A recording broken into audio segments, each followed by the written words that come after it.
So hello everybody, welcome back to my channel. So today I wanted to go ahead and create this video for those new student drivers who are coming to Swift Transportation and you're going on OTR training with your mentor, or for example, maybe you're at a different company but you're gonna go on training over the road and you need some pointers on things you should be picking up on. What should you be learning? Obviously, when you're a new truck driver, there's a lot of things that you need to learn right off the bat before you could start team driving with your mentor. So you want to make sure that right off the bat when you're coming into the truck, you're fully ready and prepared and sort of know what to expect and move from there and upgrade to your new truck. Every mentor is different, but ever since I became a mentor, I've noticed that some students don't know what to expect. Some come fresh out of the egg, I say, you know, where they don't know much, and you know, all they've had in their life is their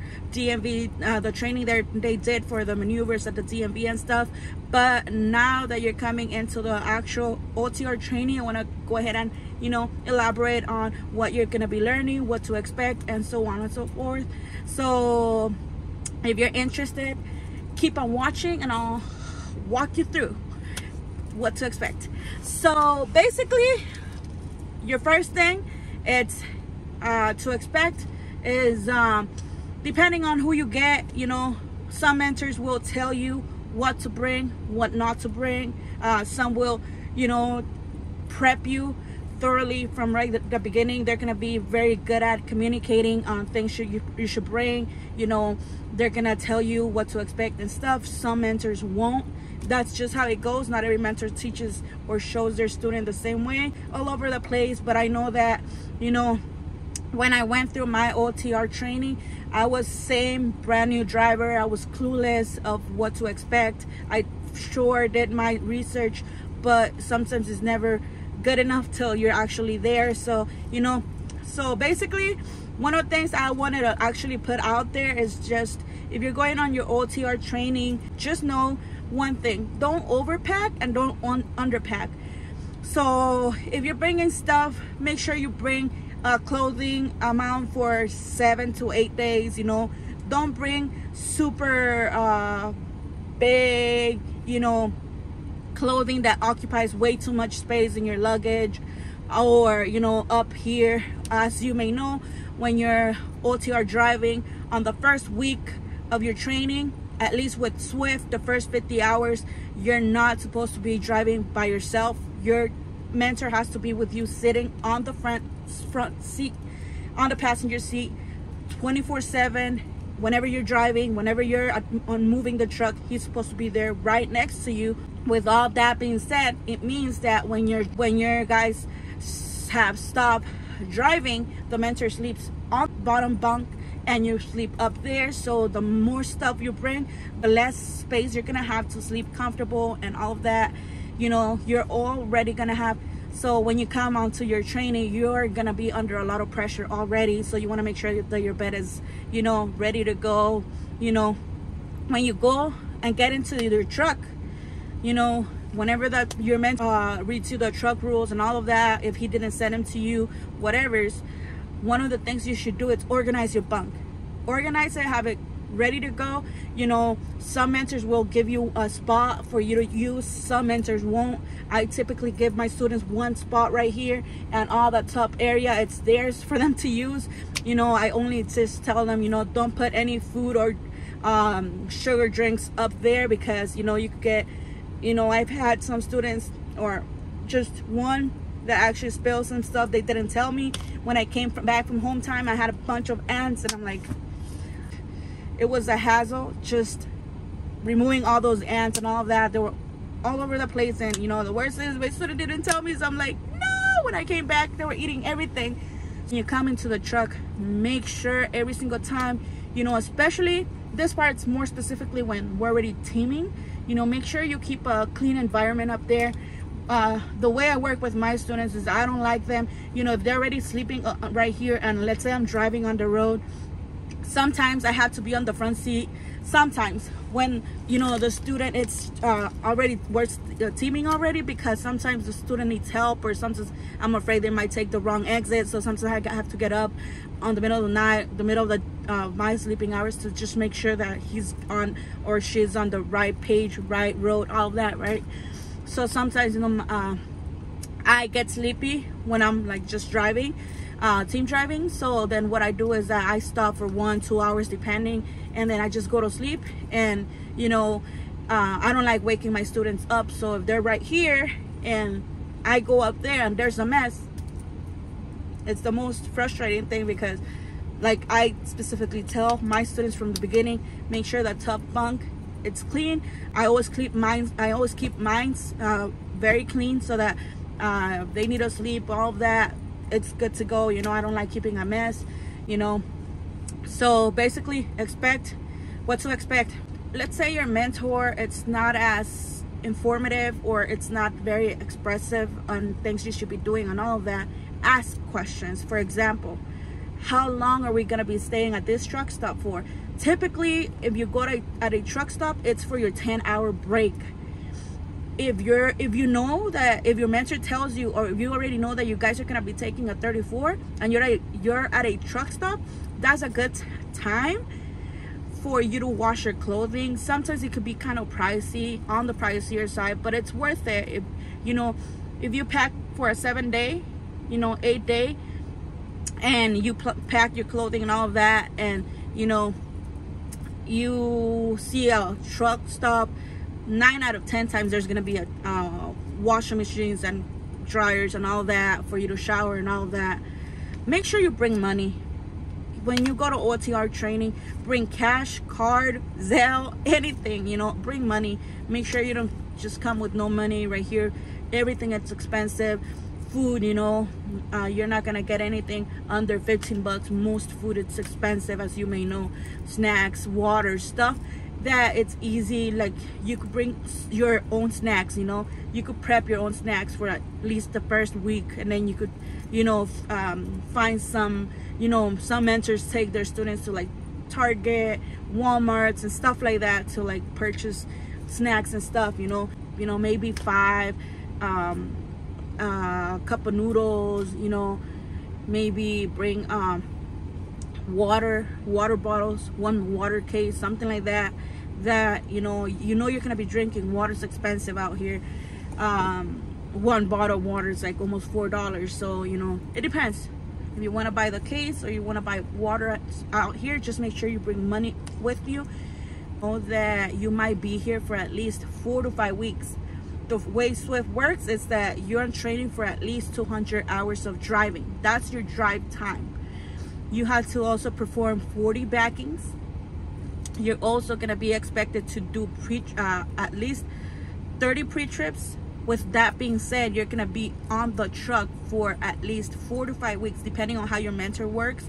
He might happen to go to home time every 2 weeks, or maybe every 3 weeks, or maybe he's going to go off home for the weekend, and you might be lucky and he might just leave you at a terminal, which is great if you guys leave on the same terminal, or if you guys, it depends. You're gonna be expected to be reviewing your student guide, that the student mentor guide that they're gonna give you. It has the answers to a lot of the questions that the test has, the written test has, after you come from your training. Be expected to practice your backings, your driving, your everything. So once you're done like this, I had to touch up on this basic stuff, and now it's very important as you upgrade and you become a solo driver. Remember that once you're training as a solo, with your mentor, it's done. You're done. You're gonna be solo. They're gonna give you your truck, your keys, and all of that, and anything that happens will go on you, on your record. You know, you want to make sure that once you leave the truck, that you leave knowing how to drive across a, you know, straight path. You know that you know how to drive when you're going up a mountain, down a mountain. It is different as when you're driving to a flat surface. When you're driving on a flat surface, you know, road or whatever, you could be in economy. You know, these trucks are not manual, they're automatic. but they do have their manual system when you're going up and down mountains. So basically, you guys, this is a 2024 Freightliner, okay?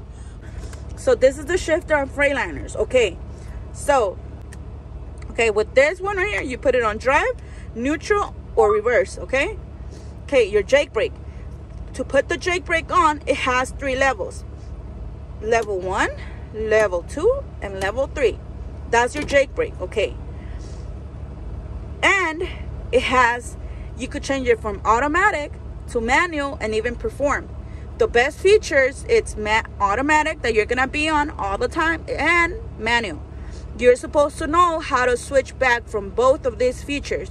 If your truck is not a Freightliner, it might be an International, it could be a Volvo, a Kenworth, you have to know where those features are and how to change them yourself. If your mentor is not teaching you how to change from automatic to manual, figure it out. Look, check on the truck, and look for them, because you're gonna need to know these features. On a Volvo, I know, because I've been on a Volvo before, they have them like around here. They have all those features right here. On a Kenworth, I think it's a similar shifter, and a International similar shifter. I think it's skinnier, but the concept is the same.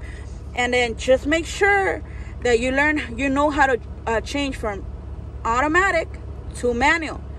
Automatic, you should only be using it when you're driving on flat surfaces. When you're going on mountains, you're supposed to have it on manual mode. Let me press it. Look, to get into manual mode, you press it in. You press in and hold. You see here how it changed to manual? I hope you could see that. See, it says manual. Or economy, which is the automatic.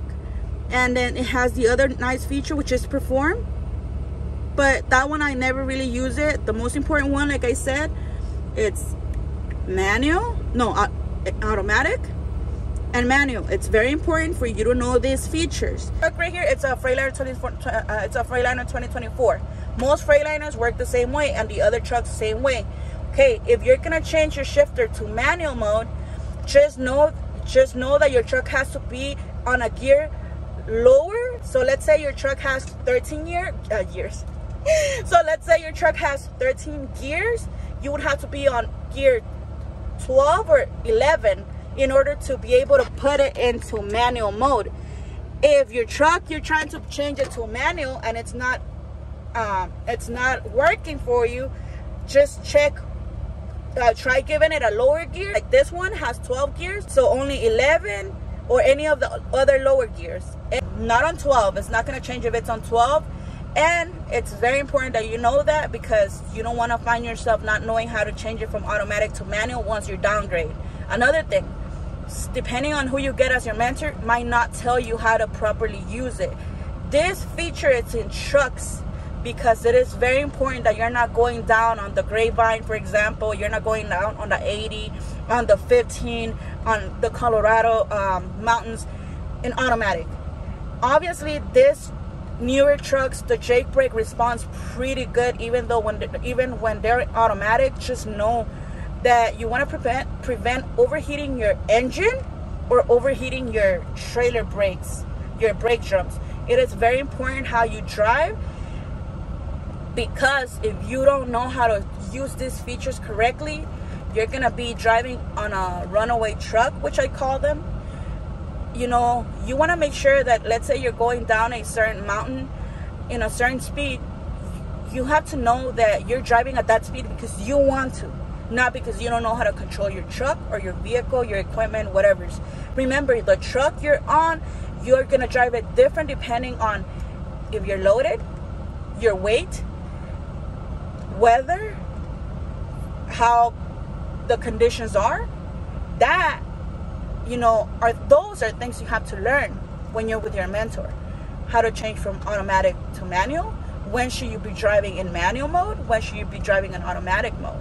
When you're going up a mountain, I have students that they ask me, for example, well, how do I know what gear should I be on when I'm at the highest level, about to go down on a downgrade? And I tell them, well, the first thing you should know and observe, it's what gear did you went up on that mountain? What was the highest gear or what was the lowest gear you used going up? If, let's say, for example, if you went up a mountain on 9th gear, as an example, and let's say you were at 35 miles per hour, that means, and that was your lowest speed, that means that when you're going down that mountain, you should be striving to go down that downgrade at 35 or below, 35, 34, 33, 32, 31, anything lower. If your speed is higher going down, that means that you're not doing your job, or at least you don't know how to, because you shouldn't be letting your speed go above the speed you went up, because that means you were super heavy when you were going up. If you're 9th gear, that's a pretty low gear, you know. If you're going on 8th gear, you're not gonna be going down that mountain on 10th gear, 11th gear. That's a high gear. If you go down, yes, of course you could go on 10th and 11th gear, but you're gonna be on your service brake a lot more, and God forbid you get a bad trailer, an older trailer. You don't know the conditions of that trailer you're driving.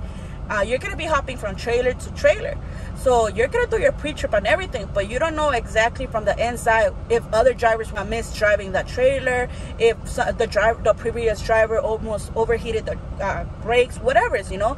So you want to make sure that even if the equipment is not 100% as great, because it's older equipment, you want to make sure you know how to drive your truck and bring it to a level, to a speed where you're not going to be hesitating. You're not going to be worried, oh, I'm too much on my service brake, because it's a big no-no. So how to change your truck from automatic to manual? When do you need it? When don't you need it? And all of that, knowing how to do those things. It's very important that you know how to do it correctly, efficiently, you know. You should know that. So another thing, your planning. Your planning is your key to success in this industry. Let me tell you, sometimes your GPS, your zoner, your phone, whatever you have as your GPS guiding you to the route, whatever is routing you, might fail you. If there's no internet connection, let's say your battery dies, let's say the connection is not properly. If you plan yourself correctly from right off the bat, every single day you're gonna start, know where you're gonna start, and know where you're gonna stop.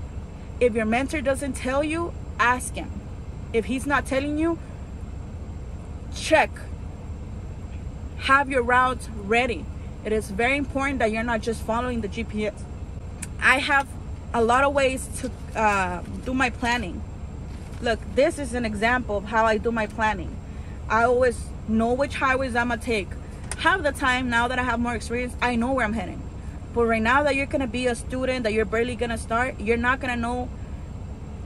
Almost 99% of the places you're gonna go, they're gonna be new to you. Highways you're gonna be taking, they're gonna be new to you. You're gonna be on OTR driving, depending on who you get as your mentor. They might be on the East Coast, which is harder. You might be on the West Coast. You might be up, north, south, anywhere. So you have to plan yourself. That's the only way that you're gonna succeed, because sometimes the zoner stops working.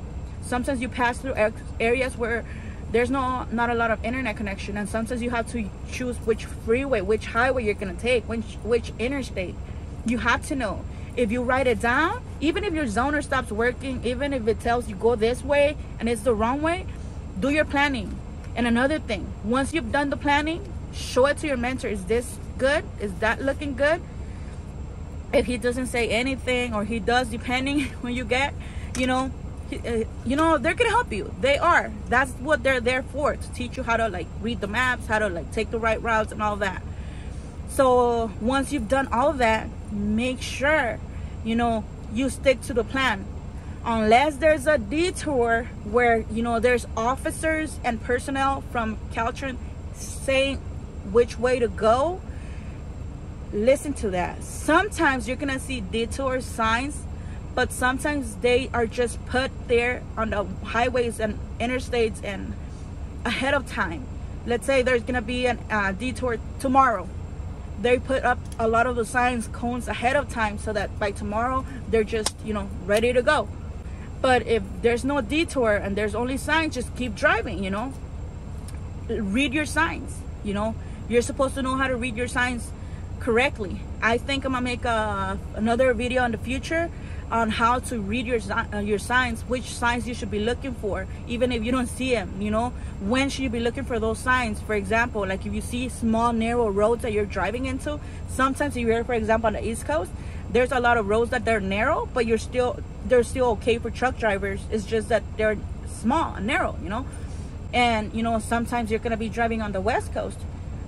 There's a lot of residential areas and they might not be for trucks, and sometimes there's a lot of trees covering the signs, so you might want to be like, oh, looking for signs. You know, be alert when you're driving. Another and third most important thing, it's your pre-trip. Every day when you hop to your truck, I don't know who your mentor will be, who knows who you're gonna get, but your pre-trip, it's your responsibility. It is your responsibility to check your equipment every single day that you start driving, and you make sure you record that on your zoner. For example, if you need to change it, you go over here, change your duty status. If you're gonna change to pre-trip and you wanna make sure you register that, go to your zoner, put yourself on duty. For example, you apply it and then you put pre-trip, it's already there. Done, and then you save it, okay? Right now I'm on sleeper berth, I'm not gonna put myself on pre-trip. Pre-trip, you do it for at least 15 to 20 minutes, depending on who your mentor tells you. If he tells you 15, 15. If he tells you 20, 20. Around there is a good time. Anything below 15 minutes, it's too little. It's not a long pre-trip. If you get pulled on a way station or something, and you just did a small pre-trip and something's wrong, oops, you might have a bad day. So another thing, if you're gonna end up your day, you're gonna do what's called a post-trip. Post-trip allows you to check your tires, lights, any defects that you might see before going to bed. So like, let's say you have a nail on your tire, you're not gonna wake up on a flat tire. You're gonna wake up, you're gonna be able to call on road, so by the time you're sleeping, they're gonna fix your truck and whatever. By the time you wake up the next day, you're gonna be on a good truck. You're not gonna wake up and you have to deal with all of that. And your post trip could be anything between, you know, 5 to 6 minutes. It's fine, not too long. Just make sure you do it. You know, there you go. I'm still on sleeper. So like I was saying, your planning and your pre-trip are very important. You have to learn how to do this correctly. Your pre-trip should be anywhere between 15 to 20 minutes. The longer the better. Like for example, every single time that I come from my home time, I do a thorough pre-trip. I take anywhere between 20 to 30 minutes. I make sure I check my coolant, oil level, windshield wiper fluid, all my other fluids, steering fluid, etc. You know, I make sure I check my truck thoroughly, check the lights, everything that's in good working condition. I make sure to check my slack adjusters, that they're actually working fully. You know, my brakes, everything. Make sure that everything is running. All my tires, my equipment has to be 100%, you know. So the next thing is, let's see what I have over here, looking shippers. Okay, so for your planning, part of your planning involves knowing which highways you're gonna take. Exit numbers are the most important. At least for me, I can't remember names, but exit numbers, I'm good at those. So I remember my exit numbers. Know which state you're on, what cities you're heading to. Make sure you're paying attention to your GPS while it's working. You know where you're heading, which way. Are you gonna be making a right or a left turn?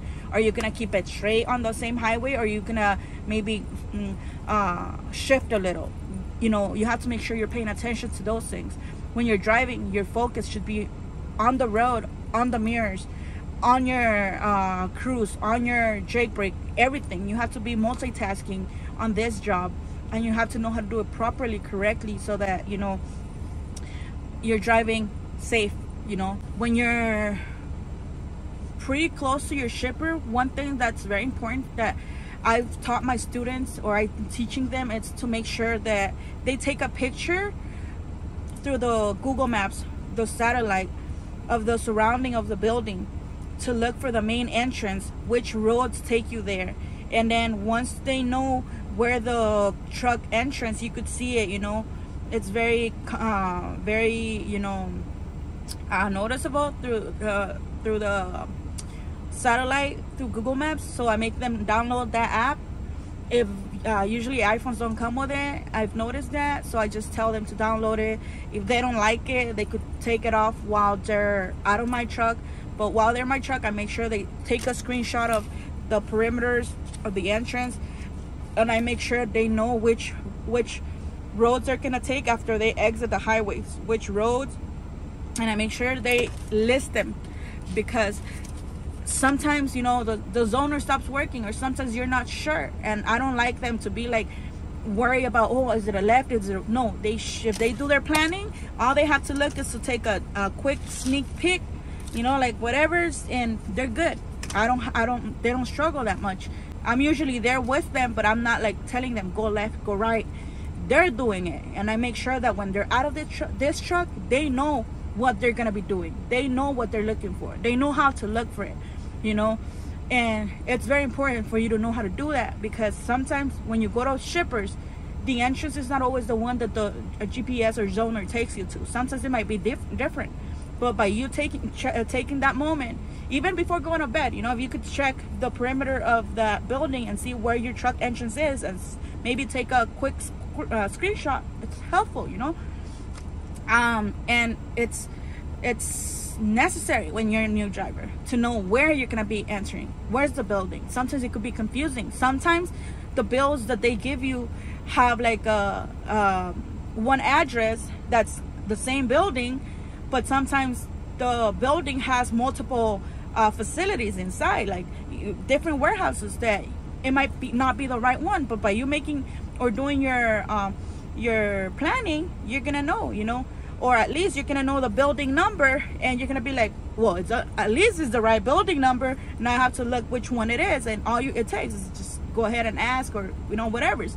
But if you don't do your planning, you're gonna be like hella lost, you know.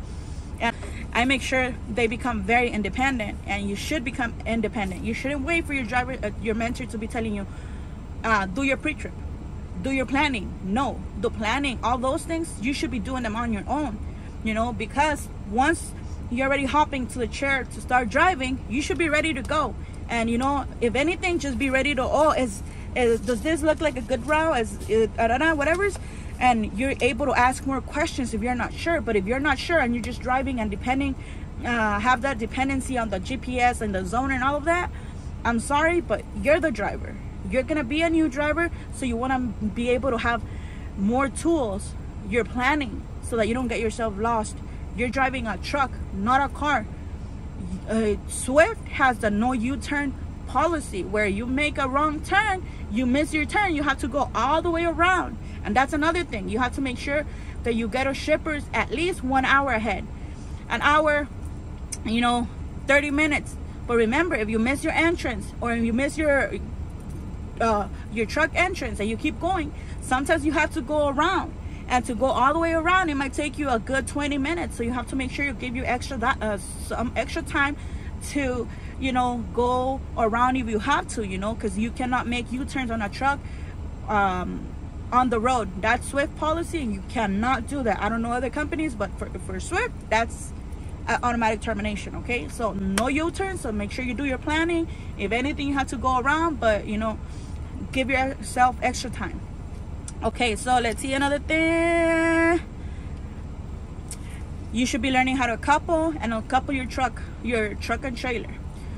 One rule of thumb in my truck, when I'm training my students, I make sure that first their tug test. If they're connecting to a trailer, I make sure that they do the tug test, and then they go underneath and make sure that the kingpin is fully latched. I always make sure, and I tell them, after you do your tug test, even though you know that it's fine, take that extra second to go to the back where the kingpin is and check that it's fully latched. First, you check that the leveler is all the way in.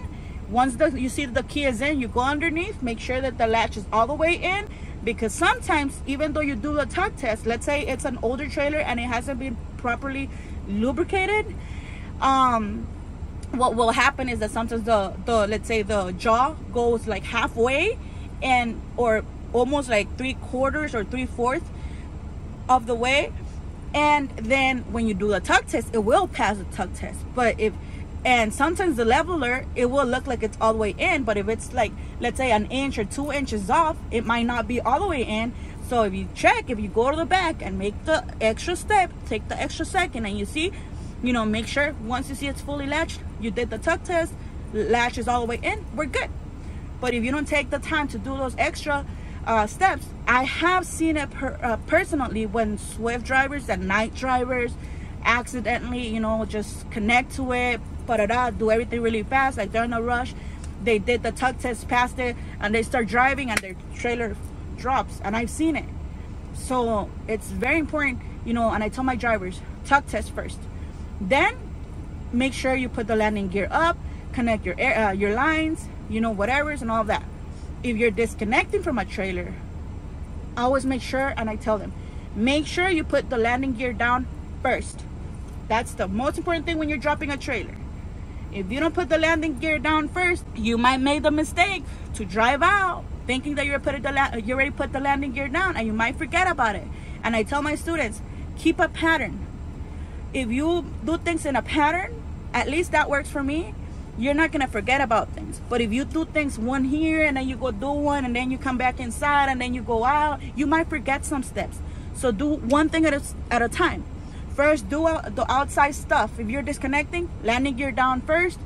Make sure the red valve and the yellow valves are both applied, both brakes applied. Then remove the air lines, the blue, the red, and the pigtail electrical plug.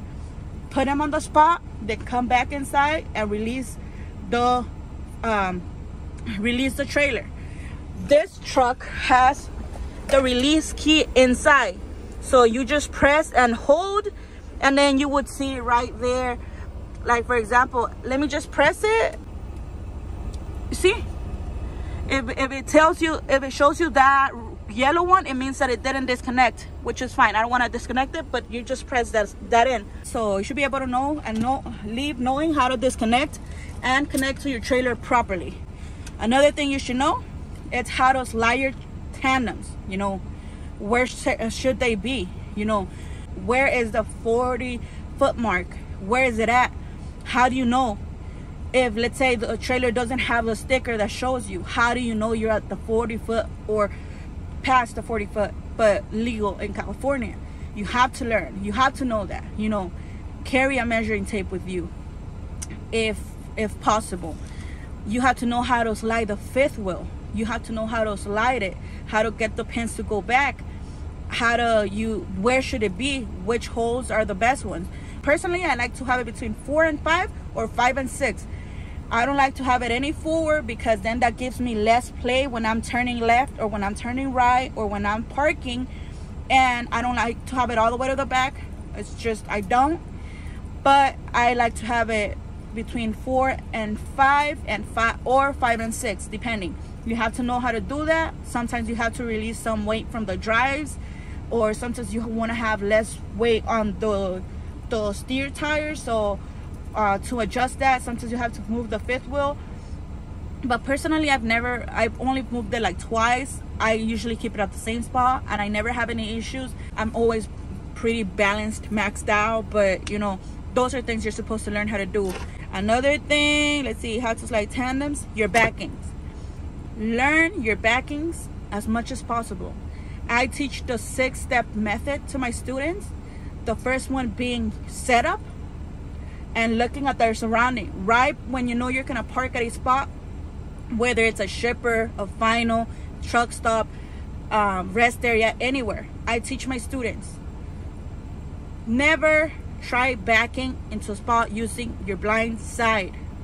Leave blind side for either extremely experienced drivers or, what I say, dumb drivers, because if you could actually park from your C side and you're able to turn around so you could park from your C side, you're not doing it, and you just do it from the blind side to show off, or because you want to be, you want to do things faster. You could do it, but you could get in trouble like that. And in trouble, I mean, you could hit something, hit someone, a lot of things, you know. But if you want to avoid that, just focus when you go into a building. See where the dogs are, which side. If it's on this side, what should your setup be so that you're not parking yourself from the blind side, which is the best setup, you know. Look in advance. Don't just go straight and boom, boom, boom. No, take a minute, see, observe what's in front of you, and then from there on, you do your backings. You plan your backings based on that. For example, I always make sure and tell my students, okay, the dog is on this side. Okay, you're gonna, let's say you're coming from this side, from the right spot. As soon as you're coming in, I tell them, okay, when you're driving in, you want to make sure you leave 2 feet from the trailers on this side or the trucks on this side, at least 2 feet. Okay, that's your first thing. Once you're at 2 feet, you keep driving to your spot. Let's say this is your spot. Okay, you stop at your spot right before the center part, right before or right at the center of the spot. Then you check on that spot and see, make sure that there's no obstacles, nothing obstructing it, and everything is good to go. If you have a truck that you have to move it. Then you stop for a second, and then I tell them, you're gonna steer twice, and you always steer first, drive second. Okay, if you steer first, if you drive first and steer second, you might not set up yourself correctly because you're not steering as you should. So I tell them, first steer twice, 1, 2, 1, 2, and that step is never gonna change if you're parking from your from your C side. If you were doing it from your blind side, which I shouldn't say it, if you would do the opposite, 1, 2 to the left, but no blind side over here. So once you have done 1, 2 to this side, I tell them you're gonna bring your truck at a 90 degree, almost like a 90 degree. Obviously, you're not 100% gonna be on a 90, but your truck is. Your truck, not your trailer. Your trailer is still gonna be on an angle, but you want your trailer to be kind of on an angle. What you want it to be on a 90 is kind of like your truck.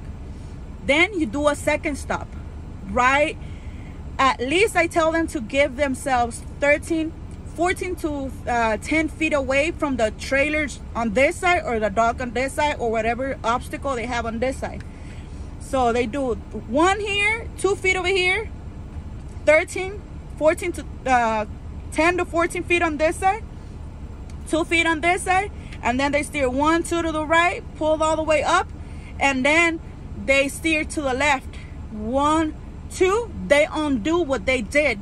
The 2 steering, they undo it. So 1, 2, they bring their steering wheel home, and then they kind of like go into like an angle. At that point, the trailer is like already pointing to the spot. It's pointing to it, but it still doesn't have direction. And once they're at this position, they have to give it direction. Right there, it's just positioned at an angle. But then they have to give direction to the trailer. And then I tell them, it's a 3-step process. It's 1, 2 to the right, home, 1, 2 to the left, and they have to, depending on where they're at, how much they have broken up the trailer, then they might have to do it 1 more time, go back left 1 more time, depending on where they're at. But you know, that's for your mentor to teach you, but at least that's something that I explain to my students. And you know, backing, practice.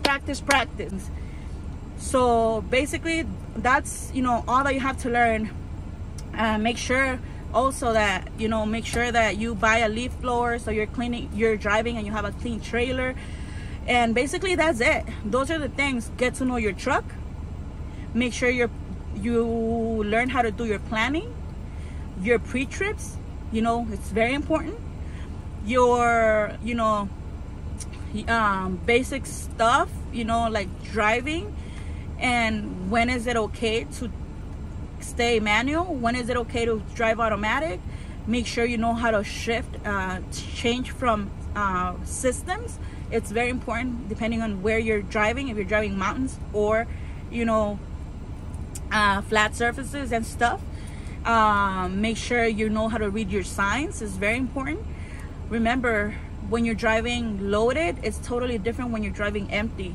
You know, you have a big responsibility, not only, you know, when you're driving with a loaded trailer, if it's heavy and all of that, not only can you have a bad accident and all of that, but it's, it could be, something as being on your service brake for too much and burning out your brake drums, or causing your coolant to overheat and exploding, and you would have a bad day. It's a lot of things, when you become a truck driver, and you have to take it with that seriousness. If your mentor is not teaching you some stuff correctly, or if you have questions, ask. Don't leave your training, don't leave that truck till you know how to do stuff, until you're proficient, until you're efficient, you're good at it. Because once your training is done, you're good, you're out, you're on the road, and whatever happens, it's on you. So you have to leave the truck knowing everything that you have to know. If you consider yourself, the mentor might think you're ready, might see you're ready, but you know how ready you are. If you feel like you're not there yet, maybe ask for extra training. Don't hesitate to ask for extra training, because at the end of the day, once your training is over, that's it, you're good. So I hope you guys enjoyed this video. If you did, don't forget to give it a thumbs up, like it, so I could keep making videos like this. Well, that's about it. So don't forget, you guys, to be safe out there. If you're starting with Swift, if you're starting with your trainer, your mentor, don't forget, don't overpack. Pack what's needed. What's most important, bring your blankets, be ready. It's the summertime, and be ready to learn. Just know that the first week is going to be the hardest week ever. You're going to be under a lot of pressure. Well, it depends, but if the first week, I find that my students have the hardest time, like even sleeping, or a lot of things, because they are under a lot of pressure. Everything is coming like back to back right off the bat, because I have to have them ready by the time we start teaming. And but I always make sure to help them out, stay with them if they need extra help and all of that. But just be ready. These are things that you're expected to learn once you're done with your training. So I hope this video helps you and prepares you, so that when you're here, you kind of know what things you should leave already knowing. So I hope you like it. Don't forget to like and comment down below, and if you can and you want to, subscribe to my channel. I'm gonna continue to make videos like this. I'm gonna start posting some backing videos that are really good. It's just that for those that kind of like feel like I need a second person helping me with that, because one, I cannot be on my phone while backing and stuff like that, and I always have to be 100% ready, and and stuff like that. But I'm trying to figure that out, so I could post some really good backing videos, because I feel like I have some really good ideas, and I actually help my students, if they're helping, it's working out for them. So I just want to share that out there with everybody that's starting as a new driver, and it's really helpful. But thank you so much for watching this video. I'll see you on the next one. Bye. See you. Peace. Bye, you guys. Peace. Bye, you guys. Peace.